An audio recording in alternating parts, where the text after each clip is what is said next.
Une marque qui aura marqué l'histoire de la parfumerie française à travers le monde et une marque qui aura été adoubée, ce qui n'est vraiment pas rien. On va parler de la marque Maison Violet. À tout de suite.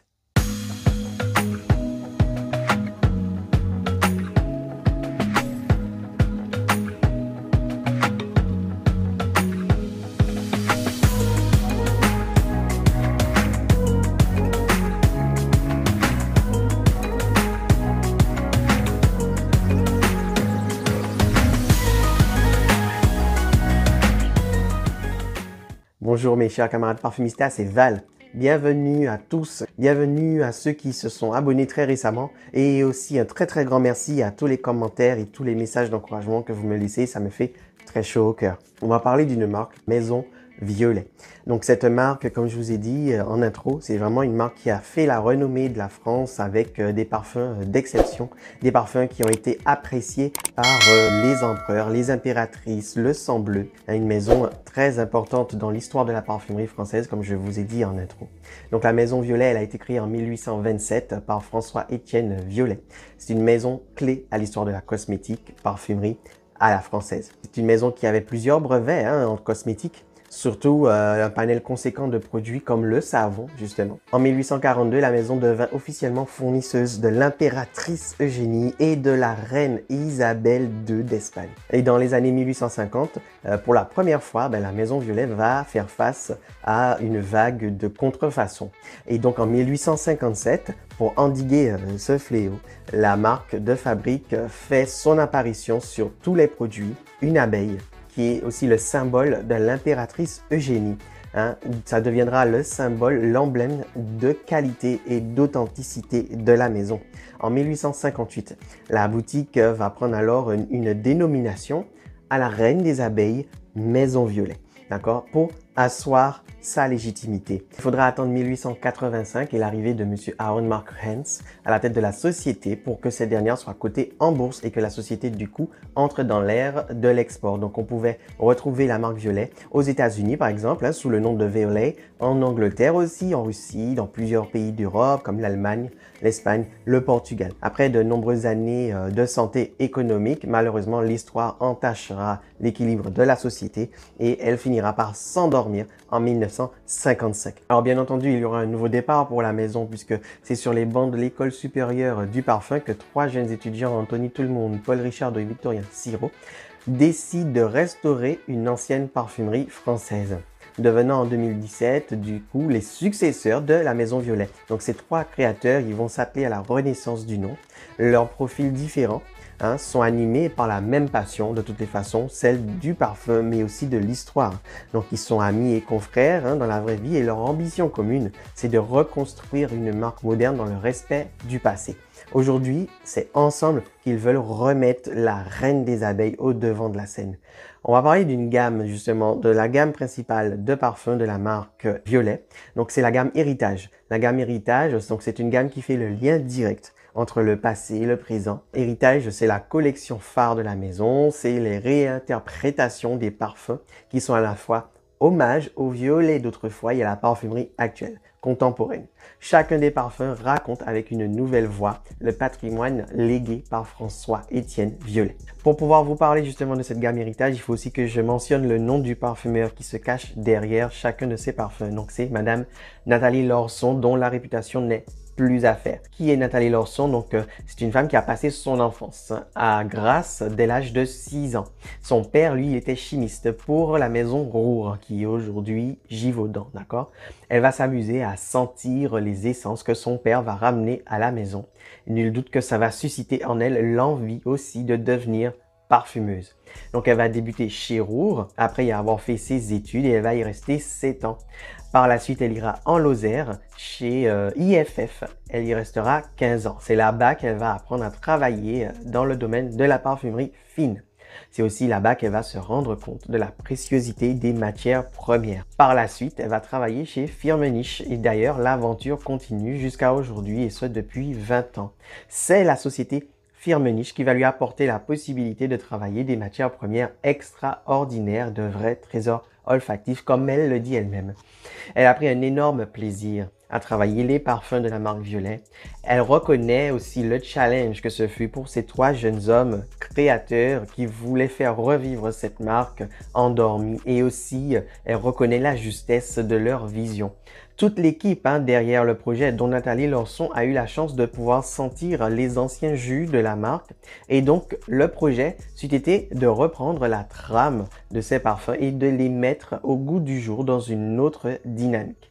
À ce jour, à propos de Nathalie Lorson, 232 parfums portent son nom, seul ou en collaboration. Donc, vous avez pour exemple Azzaro pour elle, les parfums de la marque Bentley. Vous avez Place Vendôme et Jaipur Saphir de Boucheron, Wish de Chopard, Sicily et Kay de Dolce Gabbana. Vous avez Cuir Noir et Terra di Gioia de chez Armani. Vous avez Jimmy Choo Fever. Vous avez Encre Noire Extrême et Encre Noire Sport de chez Lalique. Vous avez Iris Dragé de Lancôme, Another 13 de Le Labo, Versus et aussi Eros pour femmes de Versace et aussi toute la collection des Black Opium, etc., etc. Et pour débuter le décryptage de chacun des parfums, je vais le faire dans l'ordre chronologique, c'est-à-dire la date, l'année plutôt, à laquelle il était sorti anciennement. Et donc, Tanagra qui est sorti en 1922, Monsieur Violet composé avec Tanagra dont le nom fut emprunté aux petites statuettes de la Grèce antique, un véritable hymne à la beauté. Comme je vous ai dit, c'est sorti en 1922 et c'était une période qui était propice à l'art sculptural. Vous avez des grands artistes comme Monsieur René Lalique, Lucien Gaillard ou encore Auguste Rodin qui étaient amis avec Monsieur Violet et donc ça l'a inspiré à sortir un parfum qui illustrerait l'esthétisme aussi texturé de la femme. Et donc les échantillons, je vous présente le sion qui est juste là. Hop. Et voilà.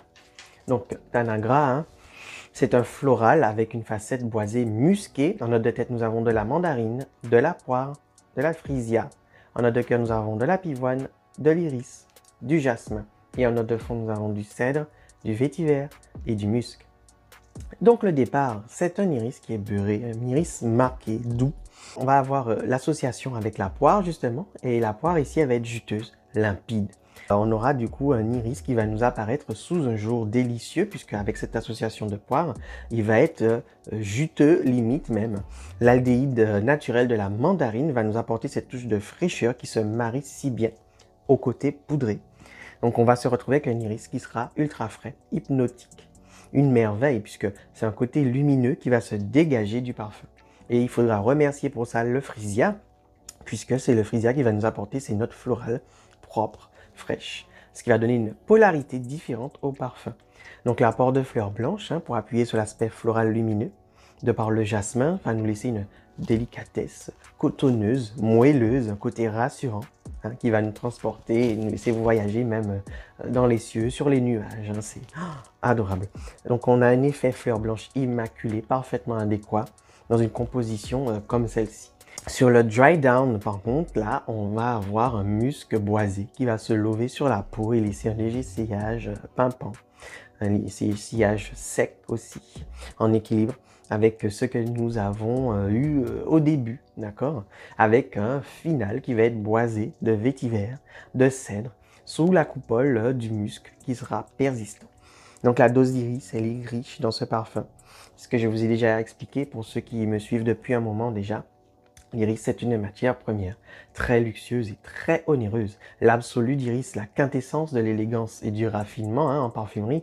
Pour avoir cela, il faudra au moins 13 tonnes de rhizome frais et jusqu'à 6 années de patience pour obtenir ne serait-ce qu'un seul kilo d'absolu d'iris. Et il est vendu à prix d'or. Ça peut atteindre jusqu'à les 100 000 € le kilo. Donc c'est un parfum, à mon sens, Tanagra, qui va plaire. Il va plaire et les femmes ne seront pas insensibles et les hommes aimeront aussi le porter, surtout les hommes qui aiment l'iris, d'accord? Donc c'est un parfum que je vais porter au printemps, en été. Et un parfum de goût prononcé, versatile et donc qui pourra aller pour toutes les occasions. Et donc pour continuer dans la lancée, comme je vous ai dit, on fera dans l'ordre chronologique et on va parler d'un parfum qui est sorti cette fois-ci en 1923, l'année suivante. Il s'agit de Pourpre d'automne, qui est juste ici. Et voilà. Et voici.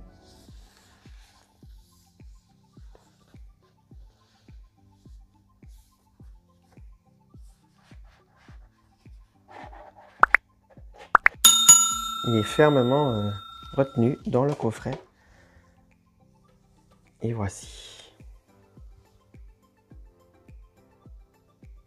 Voici derrière donc la fameuse marque de fabrique dont je vous avais parlé au début, la fameuse abeille, où il y a écrit, je ne sais pas si vous pouvez voir, je vous laisse lire au fond. Et donc ça, c'est la fameuse marque de fabrique qui est apposée sur chacun des flacons de la marque Violet. Et ça depuis de très très nombreuses années déjà.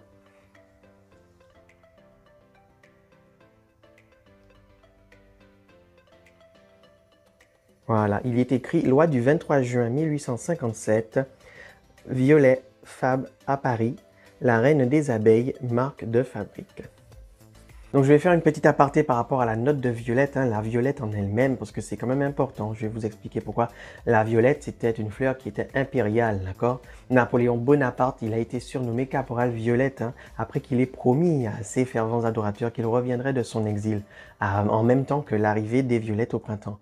Donc ça, c'était juste un an avant son abdiction. Le prince impérial Louis-Napoléon, fils de l'impératrice Eugénie, dite Eugénie de Montijo, en était fou de cette senteur. Les Grecs firent de la violette le symbole de la virginité, de l'innocence. On va attribuer à cette fleur le symbole de l'amour caché, mais aussi de filtre d'amour en Belgique ou encore de fleurs maléfiques en Angleterre. Henri IV, Louis XIII et même leurs descendants, ils se parfumaient et se poudraient à la violette pour couvrir les odeurs du corps. C'est une fleur qui va être jalousée par toute l'Europe, chacun y allant de sa propre production. On va en trouver en Turquie, en Angleterre, en Russie, en Italie, en Allemagne, en Pologne. En France, elle va être d'abord produite dans le Var, puis dans tous les alentours. D'accord, c'est une fleur qui connaîtra son apogée vers les années 1850, mais son déclin va s'amorcer dans les années 30, car la crise et les clients de moins en moins fortunés, ils vont se retourner vers des effluves similaires, mais bien moins chers. Et c'est ainsi que la violette se verra supplantée justement par le fameux iris. Iris, c'était pour remplacer la violette. L'iris n'a pas toujours été synonyme de grand luxe. C'est même le contraire. Elle n'était là que pour remplacer la violette, comme quoi la roue tourne. Donc aujourd'hui, les deux lieux réputés pour la culture de violette, c'est Tourette-sur-Loup et aussi Toulouse. Donc, pourpre d'automne, c'est un floral poudré. Vous avez des notes de tête, feuilles de violette, pêche, prune. En note de cœur, vous avez la rose, l'iris, de la fleur de violette. Et en note de fond, vous avez de la mousse, du benjoin et du musc. Donc, pourpre d'automne, c'est un soliflore qui est onirique, mystique aussi un peu, en cohésion avec la couleur, le violet. Un parfum qui joue avec notre mélancolie et qui vient directement frapper notre mémoire olfactive, du moins pour ceux qui, comme moi, ont eu la chance de sentir les produits de maquillage anciens avec l'odeur de violette d'antan. C'est que c'est pas tout le monde qui a eu cette chance. Donc le parfum, il va s'ouvrir sur une violette qui sera extrême. La senteur, elle est nerveuse, elle est éclatante. Donc, elle est si intense qu'elle laisse dans l'air un aspect qui sera cireux. Pour les notes de tête, nous aurons une prune qui va être épurée pour nous apporter un peu de sucré fruité, mais rien d'extravagant. Juste de quoi rehausser la douceur de la violette, d'accord? On aura de la pêche pour affirmer le côté sucré aussi et léger des fleurs. Les feuilles de violette qui seront employées sont là pour leur aspect vert. Par la suite, les autres facettes, tour à tour, elles vont se faire entendre. On va avoir par moments des coups, des à-coups de poudrée qui sortent de nulle part. J'ai pas vraiment retrouvé la note de rose, donc si jamais vous retrouvez cette note de rose dans ce parfum, faites-le moi savoir. Quelques gouttes de benjoin pour s'assurer de la longévité, cette longévité mystique. Puis ça va tenir jusqu'à l'aube. Le musc blanc également pour que le parfum qu'il épouse notre peau et puis que notre odeur naturelle soit sublimée. Des notes de mousse d'arbre pour l'esprit pur automnal, l'esprit de sous-bois. Donc pour moi c'est un parfum qui plaira plus aux femmes, mais comme vous l'avez vu, je l'ai. Je peux être certain que quand on le sentira, on saura que c'est pourpre d'automne de la Maison Violet. Up next, troisième parfum sorti cette fois-ci en 1932 et il s'agit d'un air d'apogée.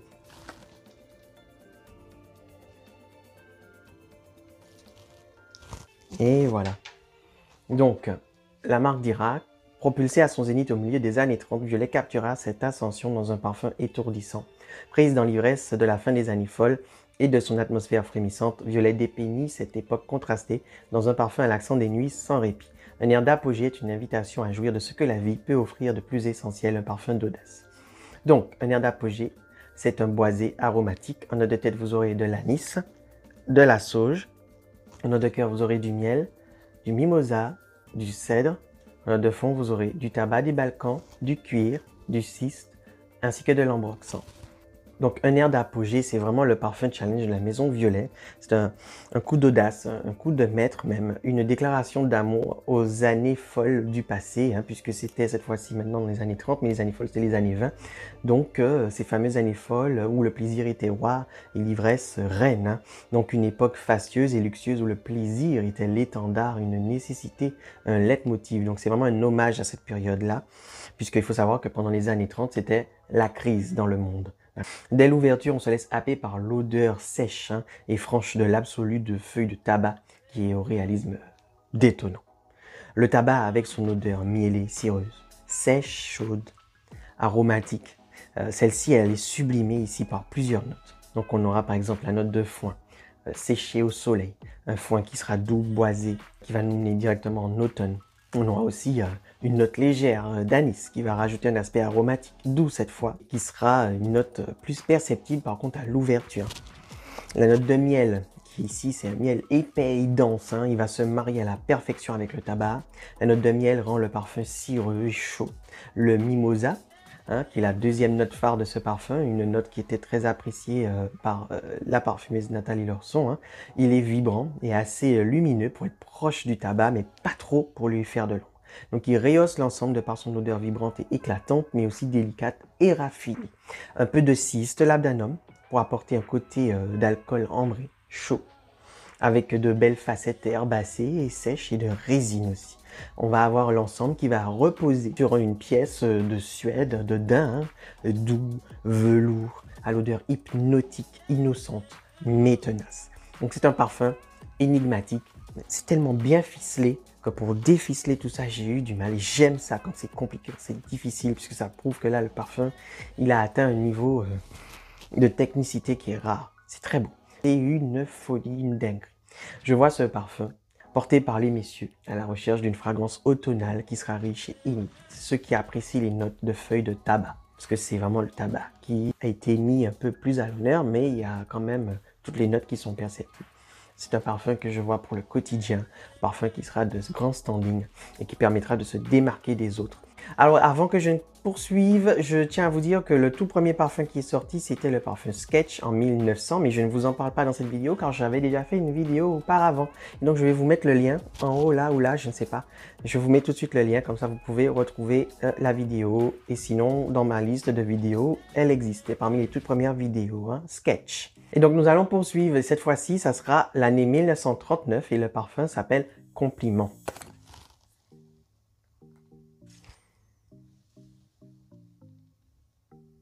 Je vais pchiter ici et là.